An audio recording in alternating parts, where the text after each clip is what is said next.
Hey folks, and welcome to episode 1 of the Dragon Jagdtiger.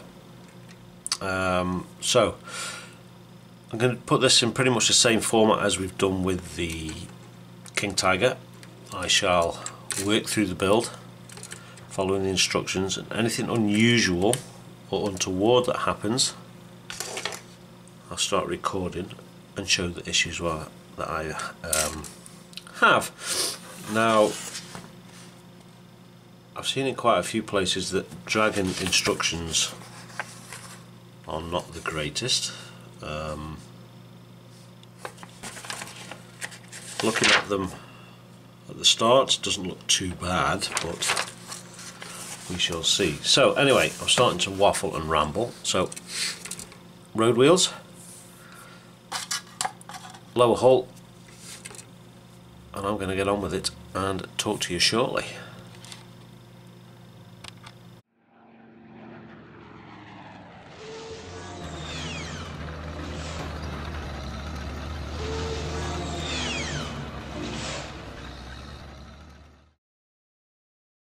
Okay folks, Jagdtiger, we are working through the wheels and the suspension arms at the moment. The suspension arms and the hubs are trimmed and ready to attach. These were very similar to what the King Tiger was, where we needed to trim away on the inside edge of, let me get something pointy.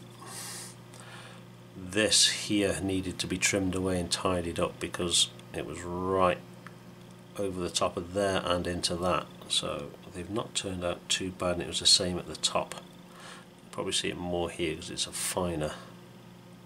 smaller part. So they were the same as the King Tiger. Now the wheels, let me zoom back out. The wheels we have so far, these are all done, and these ones are still to do. We've ended up with quite a few spares, so I don't know what to do with these at the moment. Whether we can put them onto the model at somewhere to make it look like it's got spare wheels along with some spare track, because obviously we get spare track for it. But unlike the King Tiger, these have awful seam marks through the centre of the wheel. You've obviously got the nub mark on both sides, which need to be trimmed off, but if you can see that, let's zoom in a bit more, it's actually got a really bad, come on, focus, and it stops shaking, it'll probably focus. Can it focus? Get that out of the way. There, you can just see the seam mark, and it is a lot worse than it looks on there, so those need to be got rid of, and we're doing that. Just pick that back up and zoom back out a little bit. So this one is done. So what we've done, we've obviously trimmed off the nubs, and then I've taken quite a coarse sand and then literally just gone around the whole thing coarsely and taken everything off, and then gone round. On the flip side of this one it's much finer, and gone round again, so it's stretching it out a bit, but the effect we're getting, it actually looks like the wheels are scratched and scuffed. I need to cut out a little bit more. So it's actually, once that is painted up and weathered, it's actually going to look as though it's actually been used as a road wheel. I don't know whether you're going to really be able to pick that up. As you can see, they're still really dusty, so I think it's going to need a wash. But you've actually got the scratch marks, as though it looks like it's been rolling around the track. So that's where we're up to at the moment. Other than that, there's been absolutely no issues with this kit so far. Obviously we haven't got very far yet. I just thought I'd show those few little bits. Very similar, even though it's a completely different kit manufacturer from the King Tiger, which is Meng, and this is Dragon. The similarities are pretty close. So yeah, I'm just waffling and talking nonsense now. So I'm going to get these wheels finished, get everything attached onto the hull, get it all glued up. Oh, we have attached these as well, which did have awful injection marks, and again seam lines. We had seam lines all down this part here, all the way around this part, right down the center, seam line all the way down here. So we've had to sand all that down to get rid of it. And we also had the injection marks in here and here. Now I think one of them I didn't bother to take off yet. There, I sanded it down a little, but the hub for the drive wheel is going over the top of that, so I didn't bother, but I've taken the ones that were here off. So yeah, so as I've said again, I'm off to carry on, and we'll be back if there's any more issues or problems. So talk to you shortly. So we are getting on. The wheels are now all done. Just move that light and put this one on. A bit more natural light. So we have gone and stuck the hubs on. They're all sanded down, prepped and ready. So we have the two types, you have the inners and the outers. And they're all ready to go onto the model. So we've also gone ahead and put these front parts on for the front wheels, and we put all the drive sprockets on and got them lined up as best we can. Now these have gone on much better than what the Men King Tiger did, much straighter, whereas the Men King Tiger, it was slightly like this, so the wheels sat very slightly off centre, but these have gone on much better. So that's all prepped and ready. So we've now started to move on to this interior part of the model, which is this part, which is the base, which sits inside here like so. We've gone and we put some of this together. Now this is really loose, which is a bit concerning, that when we put it sits just inside there like so, and in order to get this into place it looks like we've got to glue it in place, because this pin here does not sit on this deck properly. So if we hold that in there and push that on, it's really loose. Now if we glue that in place, it's not going to move, and it's got two lugs here that this sits on like so. If we can move this out of the way like that, which also stops it moving from side to side. So it looks like we're going to have to glue this and fix it into place, because there's nothing else to hold it, which is a bit unfortunate, because I thought the turret may have a little bit of side movement, not much, but a very small amount. And the other thing that concerns me is we've gone and put the bigger of the two turrets together, sanded it down roughly for now. It still needs a little bit more sanding down and buffing up. Now this is quite the long turret, and when we put this in here, obviously there's quite a bit of weight here. So if this is glued down, it's just going to weigh it down, and it doesn't seem like there's any way. It's not like how to explain it. The Meng one, this here, it's like ratcheted. If I get the turret of the Meng Tiger, so I can show you. I've got the Meng one here. Now the actual joint in there was similar to this, just on a smaller scale. It's actually slightly ratcheted, so when you move it, it locks in place, so no matter where you put it, it stays. So a little bit disappointing. It looks like we're going to have to glue this all over the place in order to get it to stay in place. Now I don't want to go gluing it together now and fixing it in place, because when we put it together we might not like where we've put it.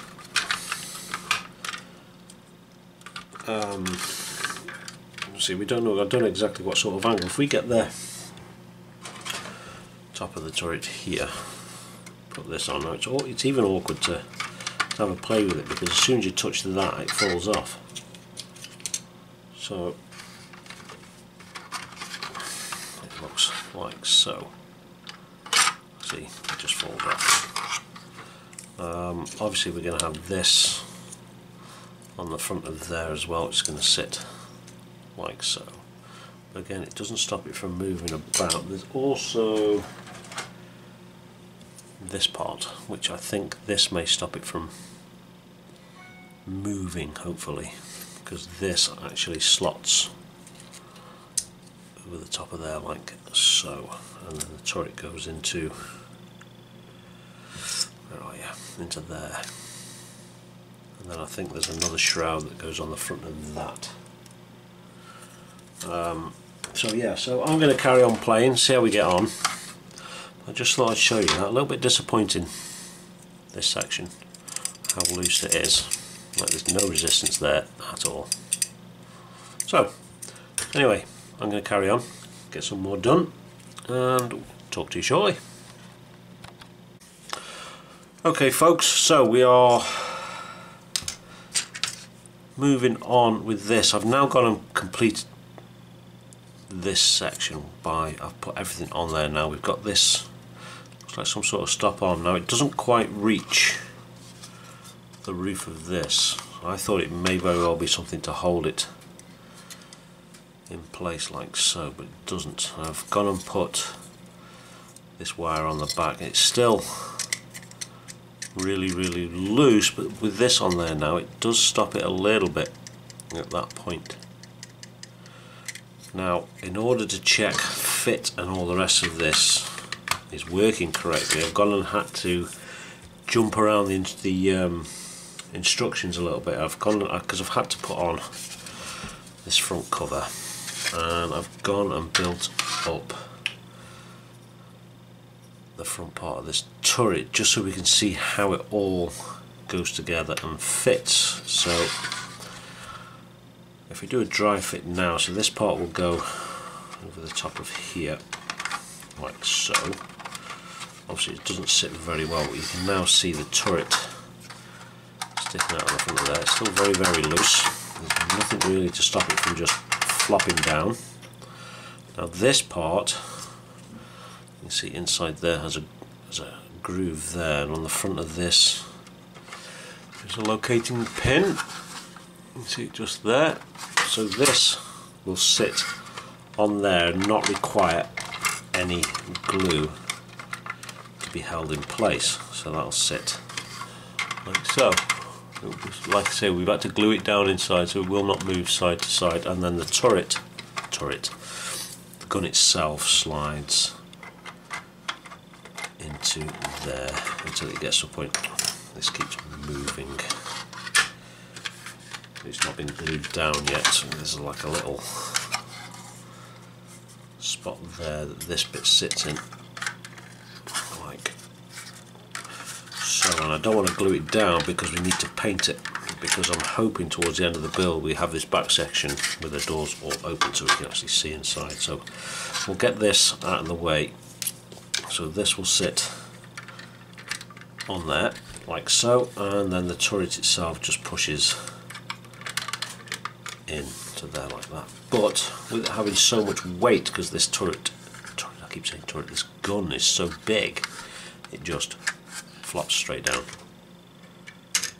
and there doesn't appear to be anything to hold it in place. Even with the top hull on, it still just does that. Obviously I think it sits down on the front of here. So in the kit there is the gun support, so it looks like we may very well have to fit that gun support just to stop it from flopping about. But I've had to go ahead and glue this to this otherwise it just falls off. It'd be nice if we'd got some movement side to side, but it is what it is. So that is the internals done. The turret needs a little bit more sanding down, a little bit more cleaning up, but we've now got that part done and the front of there done as well. So now I'm going to go and start building up. Probably first of all we'll do the back panel that slots in here with the exhaust and some of the tools and stuff on, and then move on to the upper hull and this back section. So I shall carry on and we shall talk to you shortly. Okay folks, we are, as you can see, moved on to the back panel. So what we did, put the back panel in place first, because when we dry fitted there's a very slight gap down here, so we've gone and we've filled that and we had to give that a little bit of time to dry. So we have now put on these lower brackets, which look like they are the brackets for the jack, and we've added the box, we've added these two tools. As you can see, the exhaust is still missing, and that's because they are here and they're not drying. As I've glued them and pushed them together, the seam lines were pretty bad, as you can see. So we're going to leave these to dry for several hours, and then we can sand them down, tidy them up and fix them onto the model. There is the shrouds to go around these, same as there is on the King Tiger that we're doing at the moment. But I'm going to do the same as I'm doing with the King Tiger. I'm going to leave them separate, paint them at the same time but keep them separate, and then once these are weathered properly we'll put the shrouds over the back. So this video I'm going to call it as done, because we're sitting around 16-17 minutes, maybe a little bit more, maybe a little bit less, I'm not 100% sure. But before we go, I want to highlight the fact that you've heard me talking about the Model Making Boomhut group on Facebook before. Now they are starting their very first build competition. Now it's nothing too serious, and it's not about being the best modeler. It's about who can come up with the most original, a little bit zany idea for the build. And the build is for building deformed or malformed models, things like the egg planes or the egg boats, egg ships, egg helicopters. I believe that there's going to be SD Gumplers allowed in there as well. The best thing to do is I'll put some links in the bottom. The first link will be for the ModelMakers Boomhut on Facebook, and then I will also add Model Making Guru's YouTube link, because he is the creator of the ModelMakers Boomhut, and him and the Treehouse Boys have decided what all the rules and regulations are. So go watch his video, then go along to Facebook, join the group and join in with the build, and let's see what you can do. So as always, thank you very much for watching. Be good, more importantly be safe, keep making models, and we'll catch you next time. Thanks for watching. Bye bye.